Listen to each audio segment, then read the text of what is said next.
और 482 के तहत क्या क्या चीजें उसमें की जा सकती हैं। तो हमारे स्क्रीन पे अब 482 के बारे में हम डिस्कस कर रहे थे कि 482 क्या है। एक्चुअली ये सेंट्रल एक्ट है। अब उसके तहत देखते हैं कि 482 में ये कहा गया है कि saving of inherent power of High Court, nothing in this shall be deemed to be limit or affect the inherent power of High Court to make such as may be necessary to give order under this court to prevent abuse of process of otherwise to secure the end of justice। तो ये 482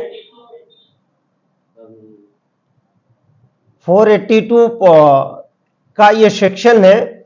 482 CrPC में ये कहा गया है कि अगर कोई ट्रायल कोर्ट में मिसयूज है और एब्यूज ऑफ प्रोसेस है और उसको रोकने के लिए आप ऑनरेबल हाई कोर्ट को अप्रोच करते हैं, तो ऐसे मैटर में ऑनरेबल हाई कोर्ट जो है इसकी सुनवाई कर करके, और अगर उनको ये लगेगा कि ग्राउंड सफिशिएंट है तो उसको क्वेश्चन कर सकती है। यानी हाई कोर्ट में 480 क्रिमिनल मैटर्स में 482 से ज्यादा पावर किसी और सेक्शन में डिफाइन नहीं है, इसलिए हम 482 की बात पहले कर रहे हैं। अब हम एक केस के ड्राफ्ट की बात कर रहे हैं। ये केस फाइल किया था Ompal versus state of UP, जिसका केस नंबर है 7497। इस केस का जिक्र करेंगे। तो Ompal versus state of UP में ड्राफ्टिंग की बात करते हैं तो सबसे पहले ऊपर कोड लिखेंगे, कोड के बाद में ग्रुप लिखते हैं। ये कोड है, कोड के बाद में ग्रुप है। पहले ये क्रिमिनल मिसलेनियस के रूप में हुआ करती थी, बाद में 2021 के बाद में इसको एप्लीकेशन के रूप में और एप्लीकेशन के फॉर्म में यूज किया जाने लगा, क्योंकि ये केस था अगेंस्ट सम्मनिंग ऑर्डर। तो यहाँ पे सम्मनिंग ऑर्डर के बारे में कहेंगे, और सम्मनिंग ऑर्डर जो ये स्टेट केस में है या मतलब उसमें है पुलिस रिपोर्ट में। अब दो तरह के समन्स होते हैं, एक स्टेट केस होगा तो स्टेट केस में समनिंग होती है, और एक जो समन होगा वो प्राइवेट के उसमें होगा। तो दो तरह के समन कोर्ट इशूड करती है। एक समनिंग ऑर्डर जो होगा वो एफआईआर और चार्जशीट के बेस पे होता है, एफआईआर और चार्जशीट के बेस पे। दूसरा ये है कि कंप्लेन फाइल हुई और कंप्लेन में 200 सीआरपीसी और 202 सीआरपीसी का स्टेटमेंट होने के बाद जो ट्रायल कोर्ट प्रोसीड करती है, यानी 200 और 202 के बाद जब समन करती है तो ऐसे मामले में वो कंप्लेन केस होता है। अब यहां पे आपको हर केस में ये ऑनरेबल हाई कोर्ट का टाइटल देना होगा, उसके बाद में एप्लीकेशन नंबर लिखना होगा, और ये जिस सेक्शंस में फाइल कर रहे हैं, जैसे 482 में तो वो फाइल करेंगे। ये पार्टी का नाम इन शॉर्ट में होगा, क्योंकि ये इंडेक्स है, ये एप्लीकेंट है। वर्सेस लिखेंगे, स्टेट ऑफ उत्तर प्रदेश लिखेंगे, इंडेक्स की शुरुआत करेंगे। उसके बाद में इंडेक्स कहाँ पे है, डेट ऑफ इवेंट यानी सिनॉप्सिस लिखेंगे। सुप्रीम कोर्ट वगैरह में सिनॉप्सिस लिखते हैं, हमारे यहाँ हाई कोर्ट में डेट ऑफ इवेंट लिखते हैं। उसके बाद एप्लीकेशन फॉर इंटरिम रिलीफ है, उसके बाद एप्लीकेशन अंडर सेक्शन 482 सीआरपीसी है। क्योंकि 482 CrPC as per Allahabad high court rule affidavit के फॉर्मेट पे जाती है इसलिए इसमें एप्लीकेशन के साथ में जो एफिडेविट है वो 482 को सपोर्ट करती है। अब चूंकि समनिंग ऑर्डर के खिलाफ हम आए हैं तो पहला जो एनेक्सर हमारा है वो क्या होगा, certified copy of summoning order. ये समनिंग ऑर्डर डेट है 16/5/2023। उसके बाद में क्योंकि इस केस में एप्लीकेशन फाइल हुई थी 156(3) की, वो सब्सिक्वेंटली कंप्लेंट में ट्रीट हो गई थी, ट्रीटेड एज कंप्लेंट केस। वो एक अलग इशू है, उस पर डिस्कस बाद में करेंगे। उसके बाद copy of application order dated 8/4/2022 है, जो application treated as complaint passed by the learned magistrate of Bahraich. उसके बाद में चूंकि कंप्लेन केस में 200 और 202 सीआरपीसी का स्टेटमेंट होता है, तो जो 200 का स्टेटमेंट होगा वो वादी मुकदमा का स्टेटमेंट होता है। जो 200 का स्टेटमेंट है वो वादी मुकदमा यानी परिवादी का होगा। कंप्लेन केस में ये परिवादी होगा, और जो 202 का स्टेटमेंट होता है वो विटनेस के होते हैं। जो घटना को या कंप्लेन केस को प्रूफ करने के लिए जो विटनेसेस होते हैं वो विटनेस होता है। तो ऐसे केस में वो कंप्लेन केस होगा। उसके बाद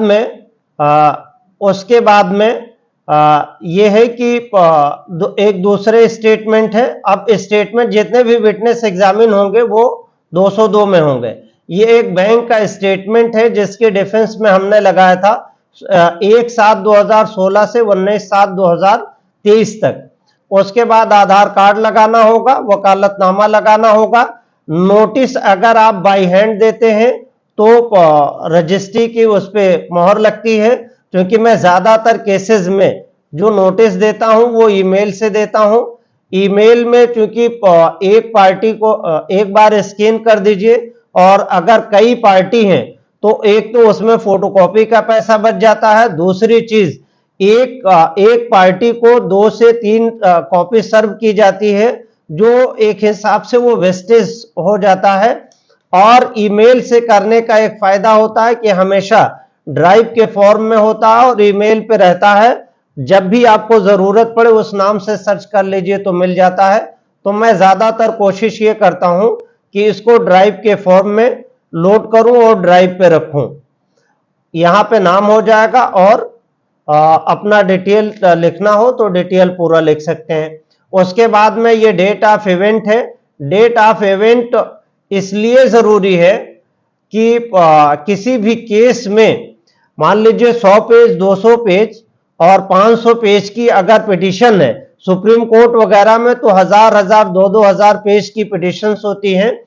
तो इसलिए केस में समरी का होना बहुत जरूरी है। अगर केस में समरी नहीं होगा या सिनॉप्सिस नहीं होंगे तो ऑनरेबल कोर्ट इतनी लंबी पिटीशन पढ़ करके नहीं आती है। तो ऐसे मामलों में ज्यादातर ऐसा हो जाता है, जो प्रैक्टिकली देखा गया, कि काउंटर रिजॉइंडर के केस हो जाते हैं और काउंटर रिजॉइंडर फाइल करने के लिए कोर्ट ऑर्डर कर देती है।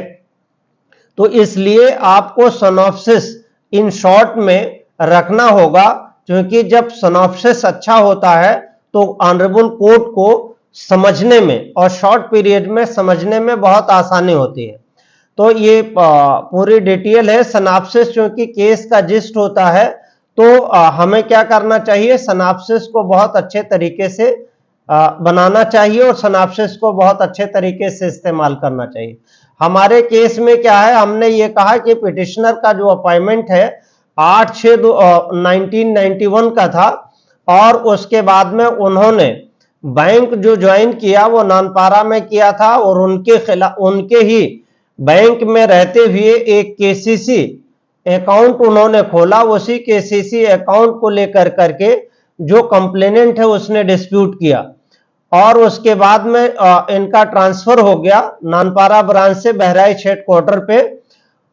और उसके कंप्लेनेंट ने जो इस केस में एलिगेशन लगाया कि हमने कभी भी उस अकाउंट को ऑपरेट नहीं किया और ना ही मैंने उससे पैसे निकाले, जबकि उसका ये स्टेटमेंट गलत था। क्योंकि जब स्टेटमेंट डिटेल निकाला गया तो उसने स्टेट गवर्नमेंट से उसी अकाउंट के केसीसी के अकाउंट में बहुत सारे स्कीम का बेनिफिट लिया था। तो जब भी आपको केस को ड्राफ्ट करना होगा तो ये चीजें समझनी होंगी कि आप किस केस को कैसे ड्राफ्ट कर रहे हैं, उसके इरेस्पेक्टिव और उसके प्रोस्पेक्टिव क्या है।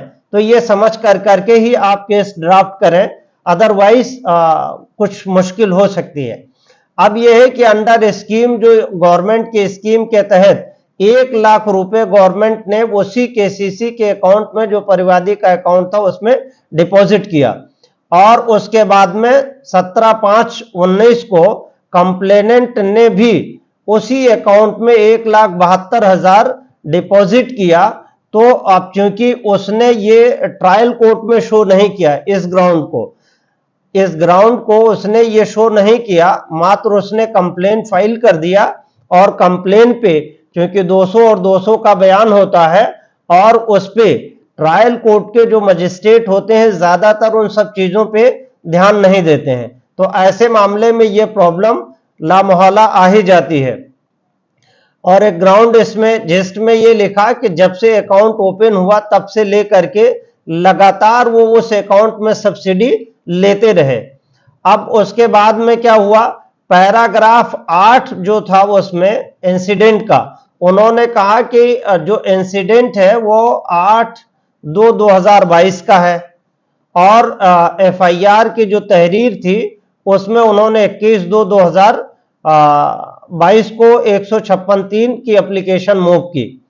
अब इसमें इंपॉर्टेंट फैक्ट था कि इन्होंने कहा कि घटना जो है 21/2/2022 की है, जबकि हमने उसके बाद में ट्रांसफर का जो लेटर लगाया तो 16/7/2016 को ही जो बैंक मैनेजर थे वहां से ऑलरेडी ट्रांसफर हो गए थे, उस ब्रांच से वो हेडक्वार्टर चले गए थे। तो ऐसी स्थिति में इस अपराध को जो इन्होंने एलिगेशन लगाया था उसको कंट्राडिक्ट करने के लिए हमारे पास बहुत पर्याप्त आधार हो गया और इसको हमने कंट्राडिक्ट कर दिया।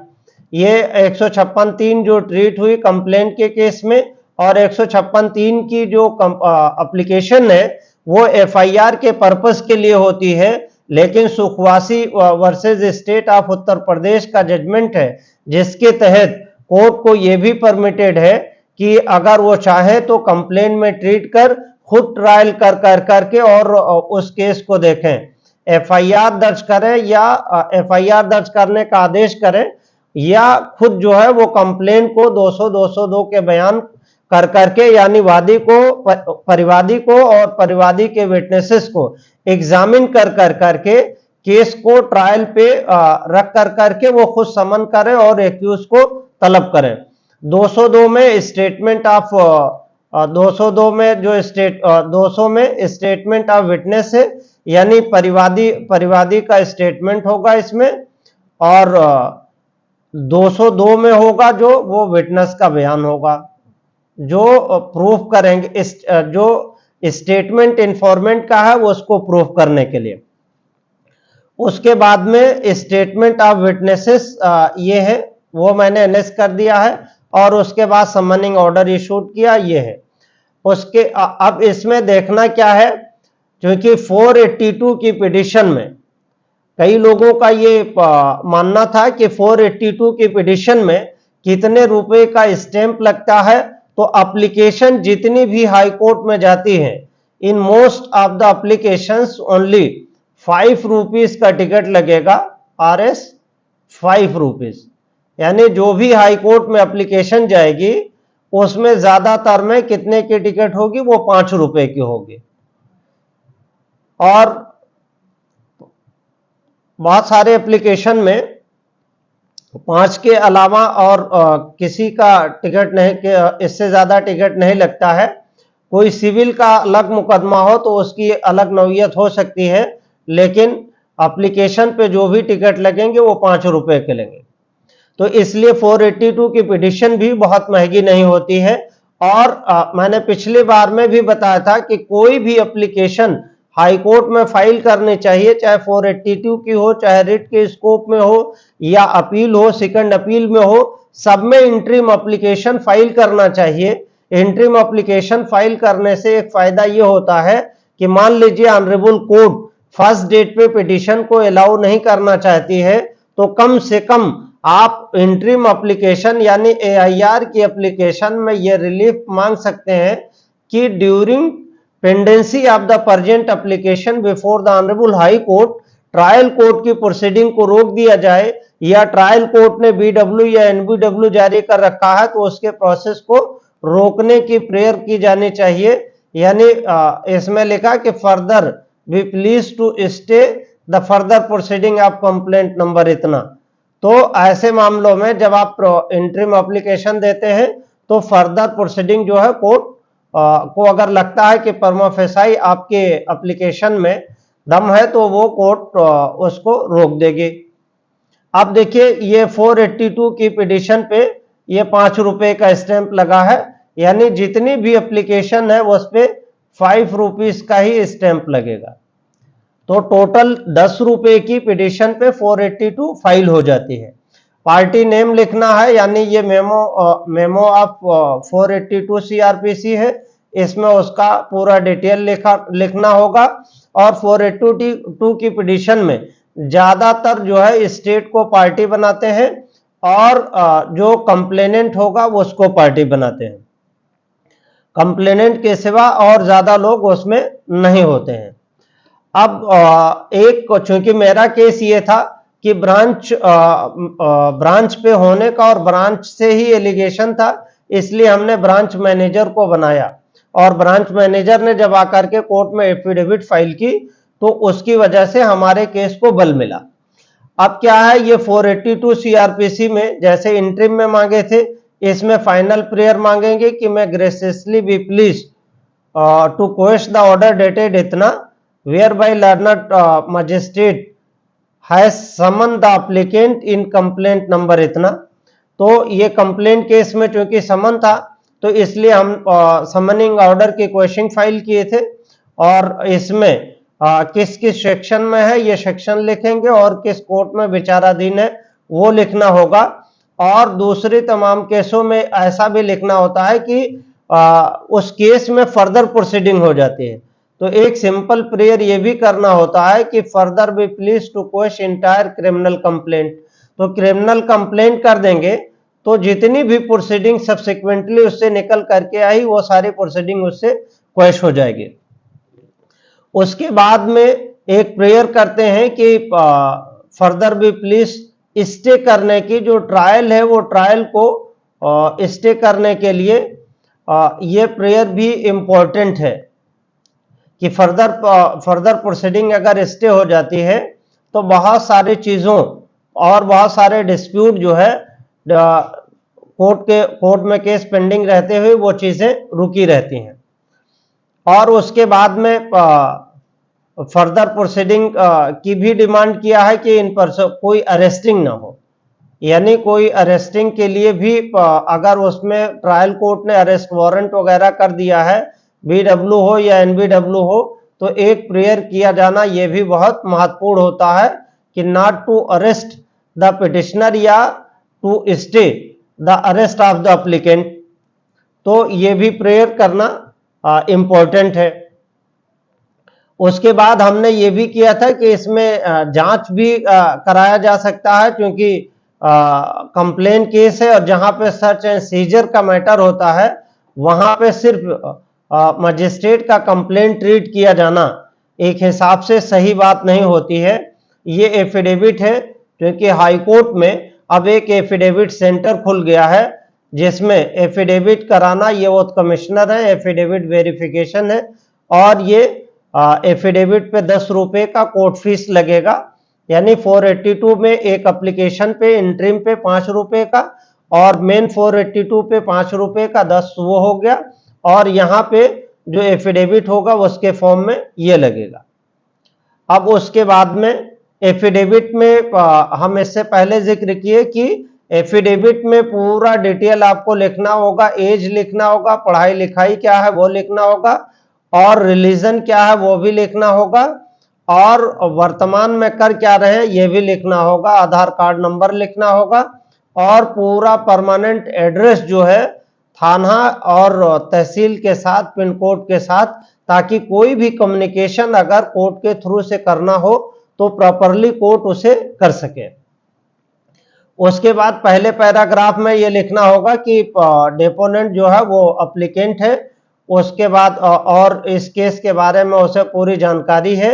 एक नया पैराग्राफ आ गया है ईडी और सीबीआई को लेकर के, कि ईडी और सीबीआई को लेकर के कि ये केस ईडी और सीबीआई और एमपी एमएलए से रिलेटेड नहीं है। यानी ये भी एक पैराग्राफ जो है ऐड करना है यहीं पे, चाहे फर्स्ट पैराग्राफ में कर दे चाहे सेकंड पैराग्राफ में कर दे, उसके बाद वो करेंगे, अदरवाइज जो है पिटीशन में डिफेक्ट लग जाएगी। उसके बाद में इस पैराग्राफ में लिखा है कि ये डिक्लेरेशन देना होगा। आप चाहे जिस पैराग्राफ में डिक्लेरेशन दें कि ये फर्स्ट पिटीशन है या हाई कोर्ट में आपने सेकंड टाइम अप्रोच किया है, ये लिखना होगा। और उसके बाद में पैराग्राफ में हमने 3 में लिखा है कि हम किस चीज को चैलेंज कर रहे हैं और हमारी रिलीफ क्या है। रिलीफ मैंने पहले ऊपर बात कर ही दी है, तो ये रिलीफ से रिलेटेड है कि हमने पूरे ट्रायल की क्वेश्चन मांगी है, पूरे कंप्लेंट की क्वेश्चन मांगी है, और ड्यूरिंग पेंडेंसी जो है हमने अरेस्ट स्टे की भी की है और ट्रायल को भी स्टे करने की प्रेयर है। 156(3) उन्होंने फाइल किया था और वो कोर्ट के यहाँ पे थी और इसको एनेक्सर के रूप में लगा दिया। उसके बाद में ये था कि 156(3) जो उन्होंने फाइल की थी वो कंप्लेंट में ट्रीट हो गई थी, तो कोई भी 156(3) की एप्लीकेशन कंप्लेंट में ट्रीट हो सकती है, ये उसका ऑर्डर है। उसके बाद 200 का बयान हुआ। 200 का बयान जो है वो कंप्लेनेंट का बयान होता है, यानी परिवादी का, चाहे कंप्लेनेंट कहें या परिवादी कहें, उसका बयान होगा। उसके बाद में स्टेटमेंट ऑफ विटनेसेस होते हैं जो अंडर सेक्शन 202 सीआरपीसी में होते हैं। ये भी स्टेटमेंट ऑफ विटनेस है जो 202 में हुआ है। उसके बाद में अब ये हमारा जिस्ट ऑफ द केस है, ये दैट इज वेरी इंपॉर्टेंट। जब भी आप कोई 482 या एप्लीकेशन लिखते हैं तो आपने पहले ये लिखा कि केस की शुरुआत कहाँ से हुई, उसकी हिस्ट्री। अब उसके बाद में जिस्ट उसका क्या है, ताकि ऑनरेबल कोर्ट को समझने में आसानी हो। ये कहा कि 80,000 उन्होंने इस डेट को लोन लिया था और सब्सिक्वेंटली जो उनका एलिगेशन था कि कोई एक्यूज के थ्रू से किसान क्रेडिट कार्ड का पैसा बढ़ा दिया। बैंक मैनेजर के ऊपर ये एलिगेशन था एप्लीकेंट के कि इसने जो है, इन्होंने जो है वो कंप्लेनेंट का अमाउंट जो था वो उसको बढ़ा दिया। उसके बाद में फर्दर एलिगेशन था कि अमाउंट जो है वो विड्रॉन कर करके क्लोज कर दिया और कंप्लेनेंट को इसके बारे में कोई इंफॉर्मेशन नहीं दी, जबकि इसके बारे में कोई भी अकाउंट ऑपरेशन करने के लिए अगर कोई भी बैंक मैनेजर वहां नहीं रह जाता है तो वो अकाउंट को ऑपरेट नहीं कर सकता है। ये ग्राउंड हमने फर्दर प्लीड किया है। अब यहां से हमारी प्लीडिंग है कि एप्लीकेंट इनोसेंट है और जो एलिगेशन लगाया है कंप्लेंट में वो पार्टी बंदी की वजह से है, और कंप्लेनेंट को के बारे में कहा कि उसने नोटिस दिया था और ये इस तरीके का एलिगेशन किया है और ये कहा है कि घटना इस दिनांक को हुई है और पुलिस को उसने इंफॉर्मेशन दिया। हमने कहा कि एप्लीकेंट ने कोई अपराध नहीं किया और इस तरीके से कोई घटना नहीं हुई जैसा कि कहा है। और हमने ये लिखा कि एप्लीकेंट एज अ मैनेजर उसका कैरियर बहुत एक्सप्लेंडेड रहा है, और ये है कि स्टेटमेंट को पेरूज करने से ये लगता है कि कंप्लेनेंट जो है वो अकाउंट लगातार ऑपरेट कर रहा है, जबकि कंप्लेनेंट ने अपने स्टेटमेंट में कहा कि हमने कभी भी उस स्टेट अकाउंट को चलाया नहीं है, जबकि उसका ये कहना बिल्कुल सरासर गलत है। उसको सबूत के तौर पे मैंने स्टेटमेंट बैंक का लगाया है।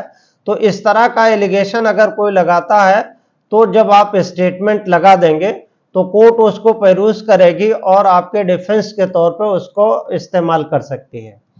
अब जो कंप्लेनेंट का सोल एलिगेशन था वो एलिगेशन ये है कि कंप्लेनेंट जो एप्लीकेंट है बीइंग मैनेजर क्रेडिट लिमिट बढ़ा दिया था और क्रेडिट लिमिट कंप्लेनेंट का इस डेट को बढ़ा। यानी कंप्लेनेंट का ये कहना है कि क्रेडिट लिमिट जो बढ़ाया गया वो इस डेट को बढ़ाया गया। और जब इस डेट को बढ़ाया गया, यानी इसका कंप्लेनेंट का कहना है कि 17/5/19 को क्रेडिट लिमिट बढ़ाई गई है, और हमारा जो केस है वो हम ये कह रहे हैं कि जो पिटिशनर एप्लीकेंट है वो रिटायर हो गया है 31/1/2018 को। तो जब कोई आदमी 31/1/2018 को रिटायर हो गया, तो रिटायर आदमी कैसे बैंक से या बैंक का ऑपरेशन कर सकता है, और हमने रिटायरमेंट का लेटर जो है उसको एनएस कर दिया है। और अब यह लिखा कि एप्लीकेंट ने बैंक को ज्वाइन किया, और एप्लीकेंट ने 2013 में नानपारा ब्रांच को ज्वाइन किया। उसके बाद में एप्लीकेंट का ट्रांसफर हो गया 18/7/2016 को, और इनका जो एलिगेशन है 17/5/2019 का। तो सही मानों में जो नीचे काउंसिल ने प्रिपेयर किया कंप्लेन को 156(3) को, उन्होंने ड्राफ्टिंग सही से की नहीं, और यहाँ पे लुकना बचा रह गया। तो अगर आप कोई तहरीर भी लिखते हैं कंप्लेन की या किसी मसले की, तो उसको बहुत केयरफुली लिखना होगा।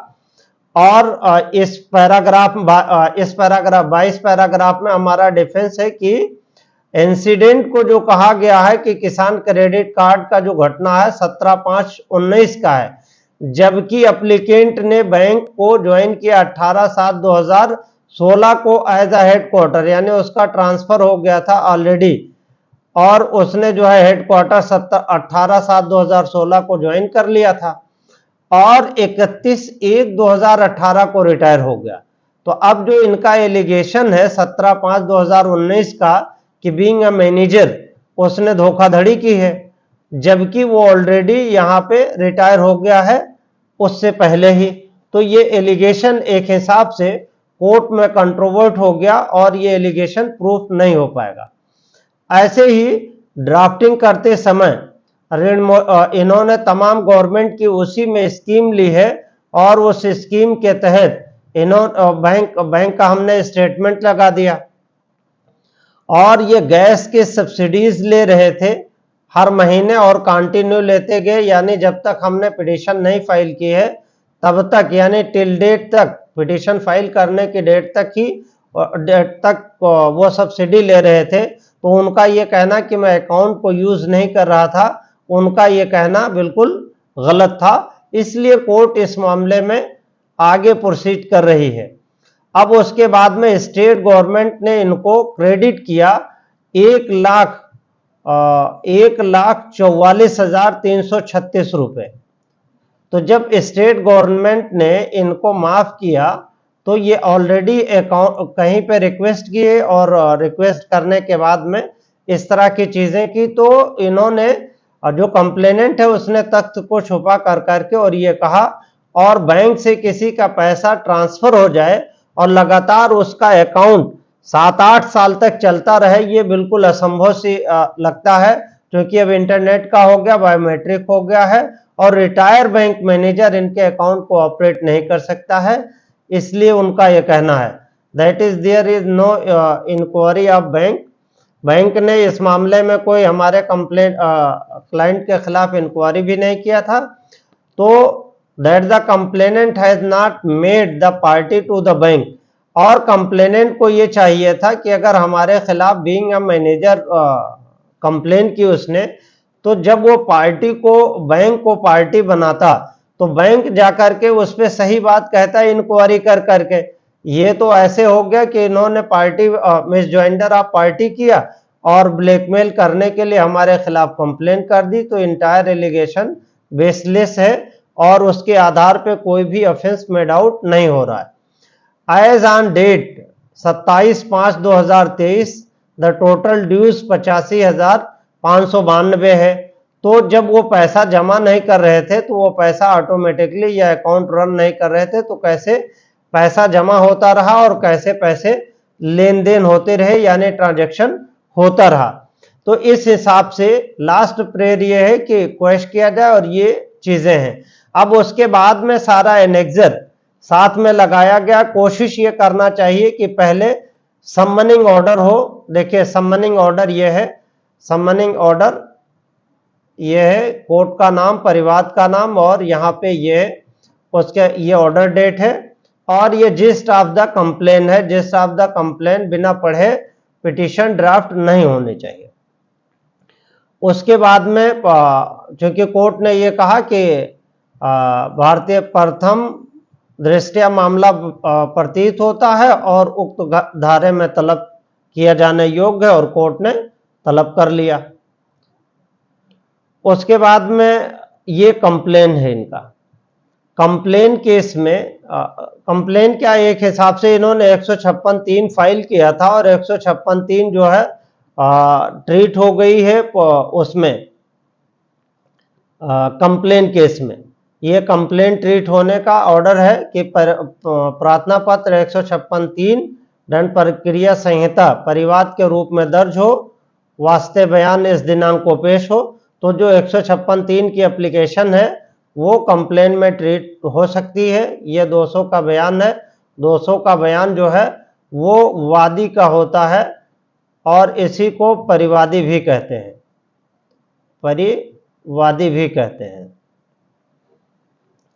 अब उसके बाद में इसमें इन्होंने जो एलिगेशन लगाया वो बेसिकली यही एलिगेशन लगाया था कि 2013 और उसके बाद में कि इनके अकाउंट से पैसे निकल गए और इतना पैसा हो गया, ये बढ़ गया।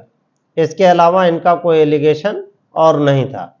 और उसके बाद जो है ये घटना का जो दिनांक बताए हैं ये 2022 है, जबकि वो आदमी ऑलरेडी 2016 में ट्रांसफर हो गया था और 18 में रिटायर हो गया था। ऐसे ही ये दूसरे विटनेस है जिन्होंने गलत तरीके से कोर्ट में जाकर के गवाही दिया है। कोर्ट में गलत गवाही देने से 182 की भी कार्रवाई हो सकती है और 195 सीआरपीसी की भी कार्रवाई हो सकती है। ये विटनेसेस सारे जो है अरेंज विटनेस है और गलत गवाही दिए। अब ये हमने स्टेटमेंट लगाया था कोर्ट का, जो मेरा बहुत बेस केस था।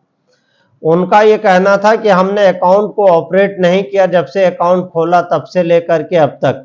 ये देखिए, ये डिपोजिशन है, डिपॉजिट, ये डिपॉजिट इनका हुआ है, ये डिपॉजिट हुआ है, ये डेट है, यानी 1 जुलाई 2016 से इन्होंने ये स्टेटमेंट लगाया है जहां से डिस्प्यूट था, और 27 मई 2023 तक ये अकाउंट ऑपरेट होता रहा और अभी भी ऑपरेट हो रहा है। और इन्होंने जो गवर्नमेंट स्कीम से जो पैसे लिए, जैसे ये प्रधानमंत्री जी का वो है उसका लिया, ये गवर्नमेंट की स्कीम है, ये गवर्नमेंट की स्कीम है। तो तमाम गवर्नमेंट स्कीम से इन्होंने पैसा लिया, ये प्रधानमंत्री की गवर्नमेंट स्कीम में। और ये आधार वाला पेमेंट है जो गैस सब्सिडी वगैरह से आता है, उसके भी पैसे लिए। और तमाम तरीके के इनके पास स्पेशल रिकवरी, ये सारी चीज़ें हैं। ये पैसा जो आया है ये फसल बीमा के तहत आया है, ये लोकल गैस सब्सिडी है एलपीजी का। तो इन्होंने अकाउंट को ऑलरेडी ऑपरेट किया है, और इनका एलिगेशन कोर्ट के लिए कोर्ट में जो इन्होंने फाइल किया 202 के कंप्लेन में, वो बिल्कुल गलत है। और यहाँ पे ये आईडी लगी हुई है, ये पिटिशनर की आईडी लगी हुई। तो मेरा जो कंप्लेनेंट की शिकायत थी कि 2019 में इनके साथ चीट हो गई है, जबकि 2018 में रिटायर हो गया था, और इन्होंने कंप्लेन केस में ये कहा कि मैंने जो अकाउंट केसीसी के लिए खोला गया वो अकाउंट कभी यूज ही नहीं हुआ। जबकि ये भी पूरी तरह से ये इस स्टेटमेंट के बाद में कंट्रोवर्ट हो गया है कि इतना पैसा गवर्नमेंट के स्कीम से ले रहे हैं। ये स्टेट पीडी 4 है जो 1,44,336 रुपए दिया गया। अब स्टेट गवर्नमेंट इस तरह की फोर्स पैसे तो डिपॉजिट करेगी नहीं किसी किसान के उसमें अकाउंट में, या इसके एडिट होते रहते हैं बार बार। तो इस हिसाब से इनका सारा ग्राउंड बेसलेस हो गया। आईडी लगानी होगी और आईडी के बाद वकालतनामा लगाना होगा। अब हम इसी ऑर्डर पे जिक्र करते हैं। ये एक ऑर्डर है जो ऑनरेबल कोर्ट ने किया था। देखिए सर्टिफाइड ऑर्डर है। सर्टिफाइड ऑर्डर पे कितने का टिकट लगता है? 5×3=15, यानी सर्टिफाइड ऑर्डर पे 15 रुपीस का टिकट लगेगा। हमारे मुंशी जी का इससे नुकसान होगा। ये ऑनरेबल हाई कोर्ट का बारकोड है, और उसके बाद में ये जब नकल बंद कर करके कंप्यूटराइज आता है तो ये सारे डिटेल्स उस पर लिखे रहते हैं। और ये केस का नाम है एप्लीकेशन अंडर सेक्शन इतना, ये पिटिशनर का नाम है स्टेट ऑफ उत्तर प्रदेश है, यहाँ पे मेरा नाम है सज्जाद हुसैन, और ये हमारी वाइफ का नाम है, और अपोजिट पार्टी से वीरेंद्र कुमार आर्या है। ऑनरेबल जस्टिस राजीव सिंह ने इसमें ऑर्डर किया था, ये ऊपर ब्रीफ पढ़ने से, कि वकालतनामा फाइल बाई KR वर्सी advocate on behalf of respondent number 3, यानी बैंक की तरफ से, हर learned counsel for the applicant and learned counsel for the respondent, यानी सभी जो कंप्लेनेंट थे और जो बैंक है और स्टेट काउंसिल, सबको सुनने के बाद में ऑनरेबल कोर्ट ने ये जस्ट लिखा कि ये पिटीशन क्यों फाइल हुई थी। तो ये पिटीशन फाइल हुई थी जो 16/5/2023 का ऑर्डर है, जिसमें चीफ जुडिशियल मजिस्ट्रेट बहराइच ने समन किया था। ये कंप्लेन केस नंबर है 406 और 419 420 में, और इंटायर कंप्लेंट केस की क्वेश्चन की गई थी। उसके बाद में फर्दर क्या किया गया था कि स्टे द फर्दर प्रोसीडिंग, यानी प्रोसीडिंग को स्टे करने के लिए, और तीसरी पीरियड जो थी वो अरेस्ट स्टे को करने के लिए, कि अगर कोई भी ट्रायल कोर्ट कोर्सिव एक्शन ले ले तो उसको रोक दिया जाए।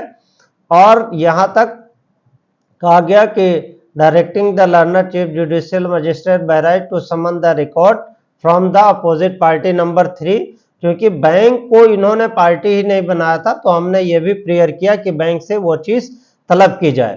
तो ऑनरेबल कोर्ट ने क्या कहा कि एक बार पहले पिटीशन लग चुकी थी, तो ऑनरेबल कोर्ट ने कहा कि in pursuance of the earlier order dated 3/8/2023 respondent number 3 namely Rajesh Shah branch manager Shravasti Gramin Bank Nanpara district Bahraich is present today before this court, यानी ऑनरेबल कोर्ट ने हमारे कंटेंशन पे कि हम उस समय रिटायर हो गए थे और हम उस समय बैंक में थे ही नहीं, तो पैसा लेने का और पैसा देने का और इनके अकाउंट को ऑपरेट करने का और ना करने का कोई क्वेश्चन ही नहीं होता है। तो ऑनरेबल कोर्ट ने फर्स्ट डेट पे 3/8/2023 के ऑर्डर से बैंक मैनेजर को और संबंधित पुलिस अधिकारी को तलब किया था। अब उसके बाद में सबमिशन लिखाया ऑनरेबल कोर्ट ने कि learned counsel for the applicant submitted की क्रॉप लोन का limit charge was prepared, it fixed for 5 years. It also mentioned in the side chart limit has enhanced by 10% every year. तो जो उनका allegation था कि limit बढ़ा दिया गया है, जबकि ऑनरेबल कोर्ट ने यह कहा कि KCC का क्रेडिट कार्ड जो है वो अपने आप वेव होता है और अपने आप जो है वो बढ़ता रहता है 1 लाख। तो 1,44,000, और ये भी कहा कि 1,44,300 इतना इनको गवर्नमेंट स्कीम से जो है वो वेव भी मिला है। तो एक हिसाब से इन्होंने जो कहा था मतलब कंप्लेन में कहा था वो एलिगेशन गलत हो गई। और further submit that on the basis of the incorrect application under section 156(3) CRPC filed by the respondent number 2 was treated as complaint against the applicant who was working as a manager at the time of sanctioning the KCC limit on the applicant, or next it is next submitted that the applicant attained superannuation, यानी retire हो गए 31/1/2018 को। It is thus submitted that merely on the basis of the statement recorded under section 200 and 202 CRPC, the summoning order was passed, therefore in results of this honorable court। अब honourable court के सामने learned AGA जो government का पक्ष रखते हैं उनको AGA कहते हैं, तो opposes the prayer of applicant and submit that the applicant may apprise all these facts before the trial court at the appropriate stage। यानी स्टेट गवर्नमेंट ने ऑब्जेक्ट किया कि अगर उसमें कोई कमी है ट्रायल कोर्ट के ऑर्डर में, तो जब ट्रायल की प्रोसीडिंग शुरू होगी तो उसको अप्रोप्रिएट टाइम पे देखा जाएगा।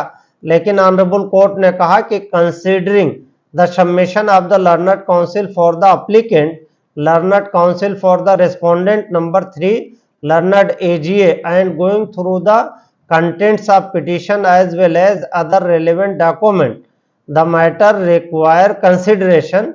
Issue notice to opposite party number 2, list this case such and such, the relevant document and original record placed by respondent number 3 hereby written to him.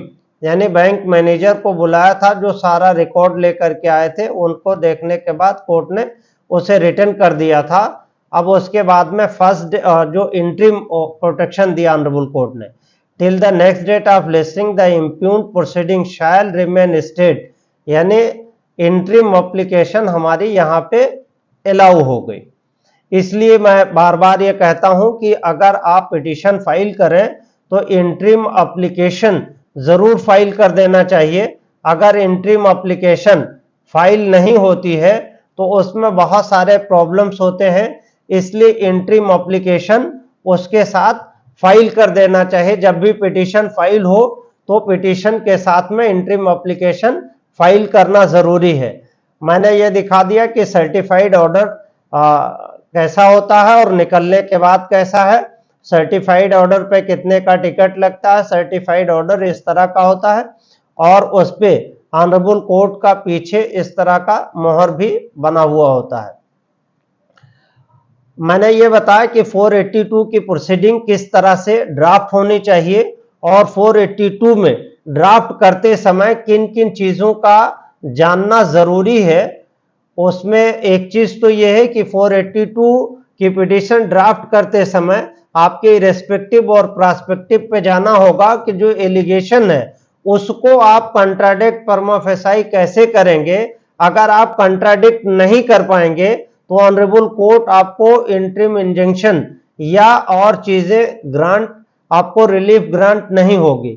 इसलिए पिटीशन को आप जिस्ट में रखें और कोशिश ये करें कि ग्राउंड बहुत अच्छे ढंग से तैयार करें ताकि आपके केस में आपको इंटरिम प्रोटेक्शन ग्रांट हो। अदरवाइज कोर्ट की पेंडेंसी के समय ज्यादा मैटर अगर पेंडिंग रह जाता है तो ट्रायल कोर्ट प्रोसीड करती है और फ्रस्ट्रेट हो जाता है, तो ये आपकी वकालत के लिए भी अच्छा नहीं है और जो क्लाइंट आपके पास आया है उसके लिए भी अच्छा नहीं होगा। तो इसलिए आपको कोशिश ये करना है कि अच्छे ढंग से प्रिपेयर कर करके ऑनरेबल कोर्ट के सामने सारे तथ्यों को रख कर करके 482 की पिटीशन फाइल करें। ऑनरेबल कोर्ट उसको कंसीडर करेगी और प्रमा फेसाई आपका केस ऐसा लगना चाहिए कि इसमें इंटरिम ऑर्डर प्रोवाइड किया जाना चाहिए और फाइनली ये पिटीशन सक्सीड हो सकती है या अलाउ होने के कगार पे है, तभी ऑनरेबल कोर्ट उस पर इंटरफेरेंस करेगी। अदरवाइज